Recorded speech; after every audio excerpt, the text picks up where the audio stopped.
Oke, selamat datang di sesi bedah materi kita hari ini. Kita bakal langsung ngebahas sebuah terobosan energi terbarukan yang, jujur aja, awalnya terdengar kayak fiksi ilmiah, tapi ternyata ini beneran nyata. Coba deh, lupakan sejenak soal panel surya atau mobil listrik. Hari ini, sorotan berita teknologi kita bakal fokus ke sesuatu yang secara harfiah ada di depan mata, di persawahan kita, sisa panen jerami. Nah, pertanyaannya sekarang, bisakah limbah jerami padi ini benar-benar jadi bahan bakar masa depan kita?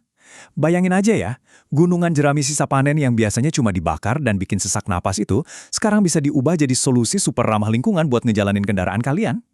Gila kan? Ini bukan cuma sekedar konsep di atas kertas loh, tapi realitas yang lagi benar-benar dibangun sekarang. Oke, kita masuk ke bagian pertama, inovasi bahan bakar masa depan. Mari kita kenalan sama yang namanya Bobby Boss.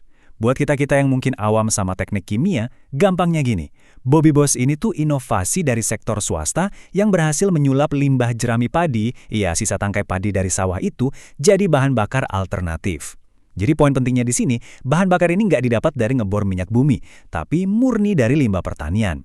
Otomatis, ini diklaim jauh lebih ekonomis dan pastinya jadi solusi ramah lingkungan yang luar biasa banget. Dan ada satu angka yang paling bikin kaget di sini, 98. Ya, kalian nggak salah dengar. Bobby Boss ini diposisikan sebagai bahan bakar beroktan tinggi yang setara dengan RON 98.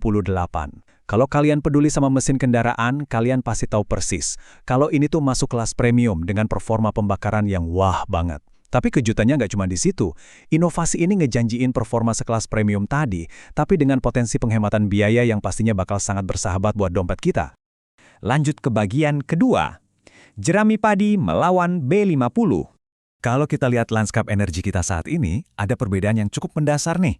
Di satu sisi, kita punya Bobby Boss. Seperti yang udah kita bahas, ini murni inovasi swasta. Bahan bakunya dari limbah jerami padi, kualitasnya setara RON 98, dan fokus banget ke nilai ekonomis.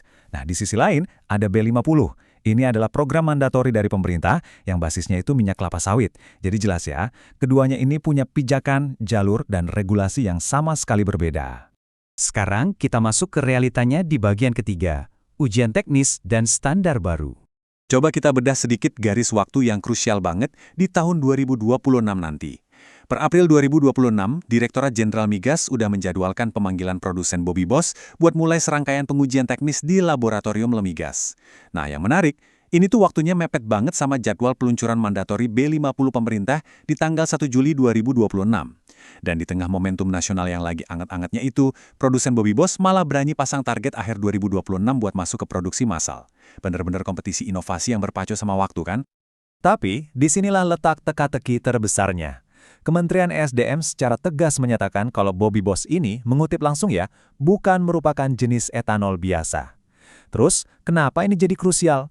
Soalnya, dari identifikasi awal, spesifikasi Bobby Boss ini ternyata belum sepenuhnya memenuhi standar bahan bakar nabati atau BBN yang udah ada sekarang. Dan uniknya lagi, dia juga nggak cocok kalau dimasukin ke kerangka standar bahan bakar minyak atau BBM konvensional. Imbasnya, pemerintah sekarang dituntut buat ngurumusin parameter resmi yang benar-benar baru khusus buat inovasi ini. Masuk ke bagian keempat, target produksi Jonggol 2026. Seperti yang udah sempat disinggung tadi, tahun 2026 ini bahkan jadi tonggak yang sangat penting. PT Inti Sinergi Formula menetapkan tahun tersebut sebagai garis start untuk produksi massal Bobby Boss. Fakta bahwa ada perusahaan swasta yang seberani ini menetapkan target produksi massal, itu nunjukin kalau mereka punya keyakinan yang super kuat. Mereka seolah yakin banget kalau semua hambatan regulasi dan uji kelayakan teknis tadi bakal segera terlewati. Terus gimana cara mereka nerapin ini ke masyarakat? Strategi adopsi mereka ini terbilang sangat pragmatis. Semuanya bakal dimulai dari pengujian teknis skala kecil dulu. Habis itu, baru deh lanjut ke distribusi terbatas, khusus buat warga di sekitar area produksi mereka di Jonggol, Jawa Barat. Kenapa harus dilokalisasi dulu? Ya pastinya buat nguji stabilitas serialnya di lapangan. Nah, kalau semuanya udah aman, baru deh mereka bakal nekan tombol hijau buat produksi massal berskala besar, tentunya setelah semua parameter dan izin resmi dikantongi ya. Kita perluas pandangan kita di bagian kelima, peluang pasar Asia Tenggara. Ternyata skala inovasi ini nggak cuma jago kandang alias lokal aja loh. Saat Indonesia masih sibuk di tahap validasi laboratorium, Bobby Boss ini diklaim udah mulai diproduksi di Timor Leste. Luar biasa kan? Sementara itu negara tetangga kayak Malaysia dan Vietnam sekarang lagi ngambil posisi wait and see. Mereka mantau ketat hasil validasi dari Indonesia. Buat kalian yang jeli melihat peluang investasi jangka panjang buat pebisnis global, ini tuh sinyal kuat. Ini ngebuktiin tingginya minat investor internasional dan nunjukin kalau bahan bakar jerami ini nyimpan peluang pasar yang luar biasa masif buat kawasan Asia Tenggara. Nah, kita udah ngebedah anatomi inovasi ini habis-habisan. Dari limbah jerami yang disulap jadi bahan bakar sekelas RON 98, sampai ngomongin potensi pasarnya yang luas di Asia Tenggara. Sebagai penutup, saya mau ninggalin kalian dengan satu pertanyaan penting. Berapa sih estimasi harga jual resmi Bobby Boss kelak kalau izin edarnya udah dirilis? Karena pada akhirnya, setuju nggak setuju, nominal harga itulah yang bakal jadi penentu mutlak. Apakah inovasi pengolahan limbah jerami ini benar-benar bakal merevolusi isi tangki kendaraan kita, atau sekedar numpang lewat dan jadi catatan kaki di buku sejarah energi masa depan? Kita tunggu aja tanggal mainnya.